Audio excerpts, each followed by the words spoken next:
ప్రార్థన గుహ యేసన్న గారి మొట్టమొదటి సేవా పరిచర్య స్థలం లేమల్లె ప్రాంతం 14వ మైలు. యేసన్న గారు కట్టుకున్నటువంటి ప్రార్థనా స్థలం, ప్రార్థన గుహ మీరు చూస్తున్నారు.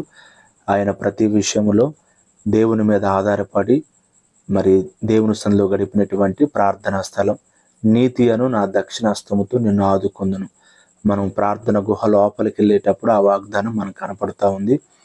ఇది గుహ, మెట్లు దిగి లోపలికి వెళ్ళాలి.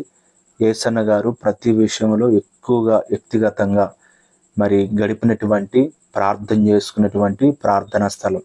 మేము 48వ గుడారాల పండుగల్లో మొదటి రోజు 6వ తారీఖు సాయంకాల ప్రార్థనలో పాల్గొని ఆ రాత్రి అక్కడ పడుకొని, మరలా 7వ తారీఖు ఉదయకాల ప్రార్థనలో పాల్గొని మధ్యాహ్న కాల సమయంలో ఇది చూడటానికి మేము వచ్చాము. ఇదంతా కూడా లోపల చక్కని వాగ్దానాలు, మనలను